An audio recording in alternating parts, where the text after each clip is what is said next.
Welcome to the Deep Dive. We have pulled together, well, an incredible stack of your research today. All of these articles, clinical trials, everything is focused on cracking the code of metabolic health and, those big goals for 2026. Exactly. And our mission here isn't just to summarize it. It's to really synthesize it into a simple, practical strategy. Something that actually works in a busy life. Yes. Something scientifically sound that you can actually stick with. Okay, so let's jump right into what I think is the most controversial part. For, 60 years we've been told weight loss is simple. Eat less, move more. The old calorie in, calorie out model. Exactly. But your sources, they just fundamentally challenge that. They argue that while calories are real, they are absolutely not the most relevant factor. That's right. Because that model, it treats the body like a furnace, but it's not. It's a complex chemical factory, and it's governed by hormones. And the crucial factor, the thing that dictates where energy goes, is insulin. You call it the one metabolic hormone to rule them all.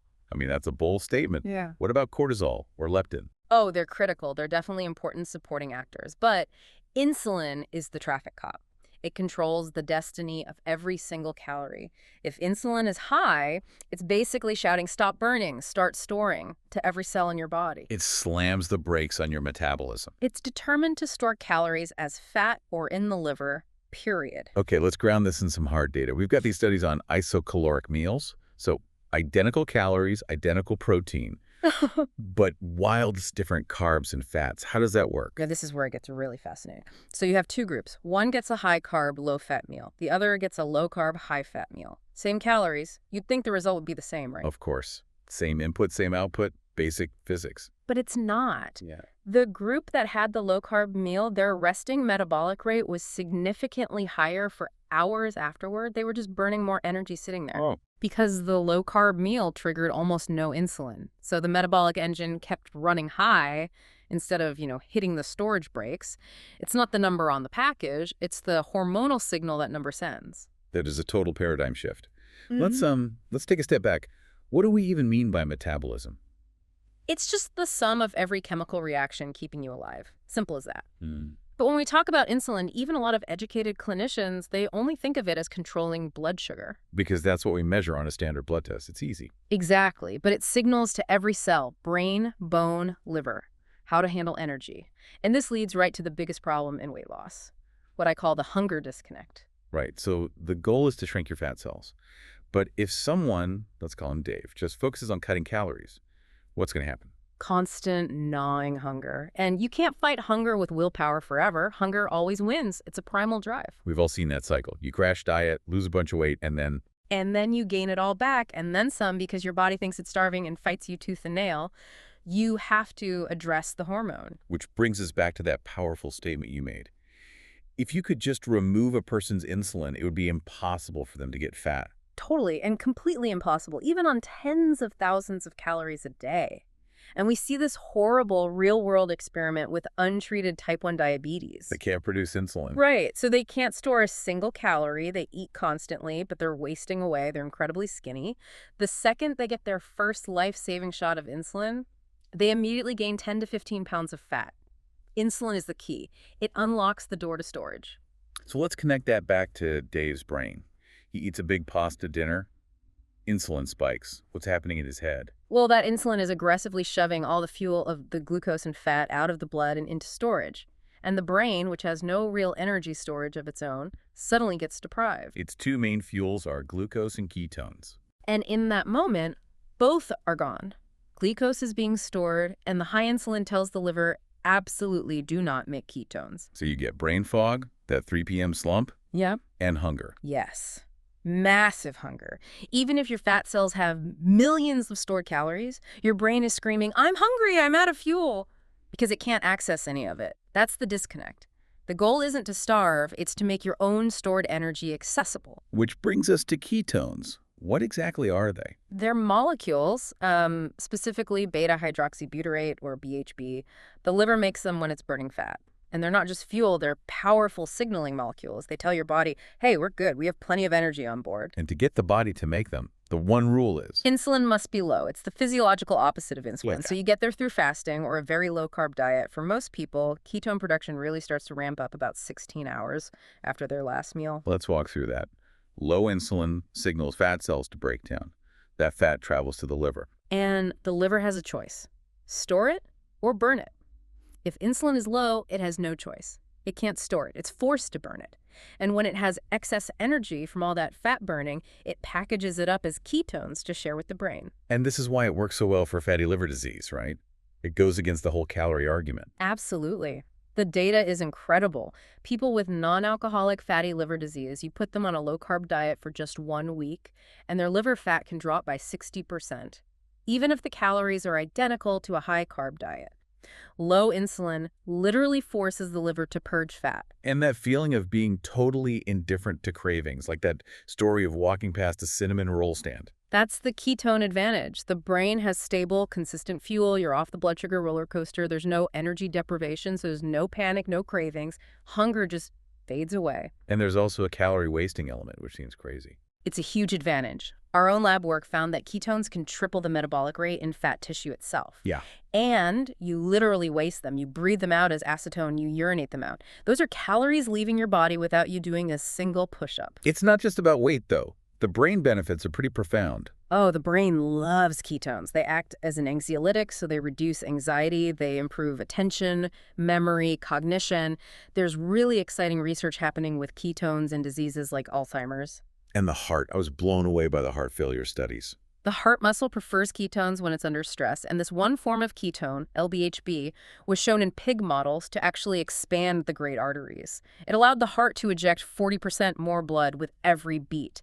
They're not just an alternative fuel, they are a high-performance fuel. Okay, this is a massive case for making the change.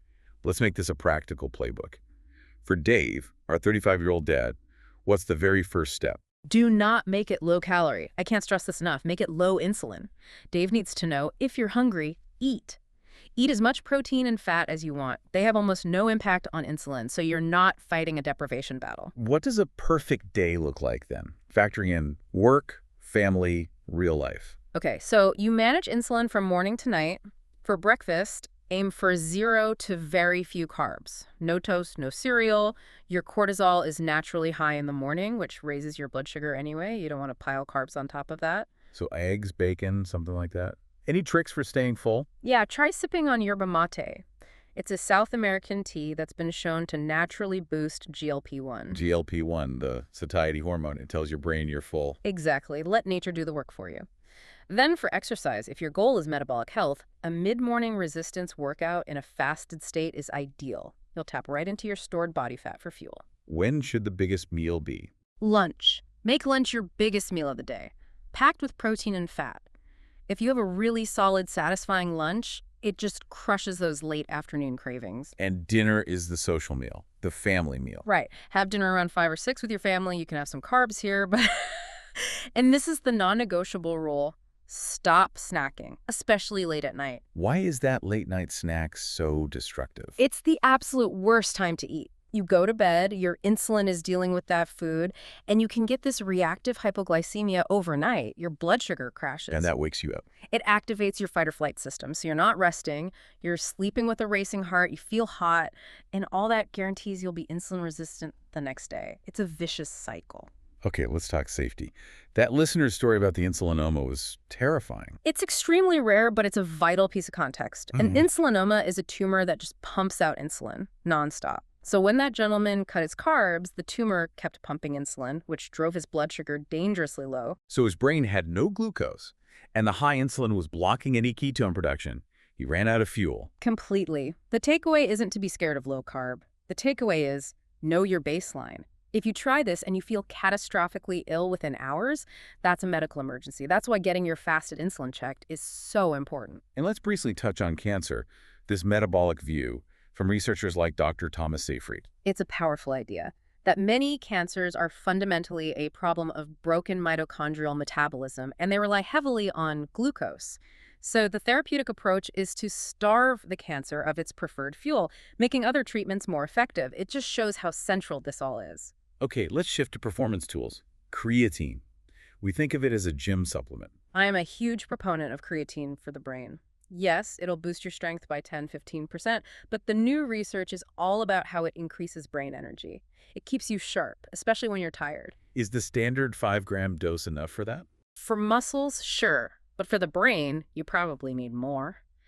10 to 15 grams a day seems to be the sweet spot.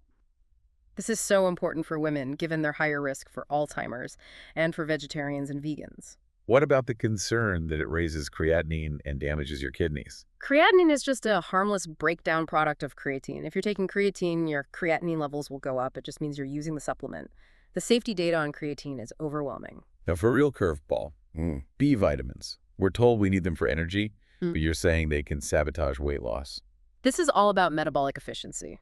And for weight loss, you actually want to be inefficient. You want to waste calories as heat. But animal data, particularly from livestock farming, shows that high doses of B vitamins make animals incredibly efficient at storing energy. What does that mean practically? It means they gain a pound of weight on far less food. It makes them better at getting fat. So, all that fortified flour and cereal, it was actually making our bodies better at storing fat. It's a question we should be asking. If the goal is weight loss, promoting extreme metabolic efficiency seems counterproductive. And we have to acknowledge the sex differences here. Absolutely. Women are not small men. In the first half of their cycle, the follicular phase, they're fat-burning machines. But in the second half, the luteal phase, progesterone is high. That's a hunger hormone. It's much, much harder to fast or stick to strict low-carb then. You have to work with your biology, not against it. Okay. The elephant in the room. Ozempic. Yeah. The GLP-1 drugs. Yeah. What are the big drawbacks? They work, no question. But the effects diminish over time. And the big one, the really concerning one, is that up to 40% of the weight lost is lean mass, muscle and bone. Yeah. And that might not ever come back. For an older person, that's a huge risk. So your hybrid solution uses it as a temporary tool. Exactly. Use a much lower dose, a microdose, and cycle it. Maybe 90 days on, then time off. And you couple that with intensive coaching. The goal is to use the drug to break the carb addiction and build new, sustainable habits. It's a bridge, not a destination. So what does this all boil down to for you, the listener, as you're thinking about 2026? Stop trying to fight hunger. It's a battle you will lose. Focus on controlling insulin by changing the type of food you eat. Lower the digestible carbs, and you allow your body to tap into its own vast energy stores. And for Dave, that dad who wants to make a change that really sticks. Find a why that's bigger than you. Your family, your kids, that's a powerful motivator. And then just change one high-impact negative habit. My favorite is cutting out evening alcohol. Why that one? Because it just ruins your sleep. And bad sleep guarantees insulin resistance and cravings the next day. You cut it out, you sleep better, you feel better, you make better choices. It's an immediate win that builds momentum. What tests should he get to know his starting point? Get a fasted insulin level. You want it under 7. From that, you can calculate your home AIR score, which tells you exactly how insulin resistant you are. And honestly, try a continuous glucose monitor, a CGM, for 2 weeks. Nothing is more motivating than seeing in real time what that slice of pizza does to your blood sugar. It's fascinating. We talked about how you need to reduce efficiency in fat storage by maybe watching the B vitamins, but you want to increase efficiency in the brain with ketones and creatine. It's a real duality. It really is. It forces you to be intentional about where you're applying your efforts. So here's our final thought for you to take away. If optimizing your biology means choosing where to be efficient and where to be, well, deliberately inefficient, where else in your life could a little focused inefficiency like, say, taking the slow path to learn a skill instead of looking for a shortcut, or reading a difficult book instead of a summary, where might wasting that effort actually lead to a much better result in the long run? Something to mull over. Yeah.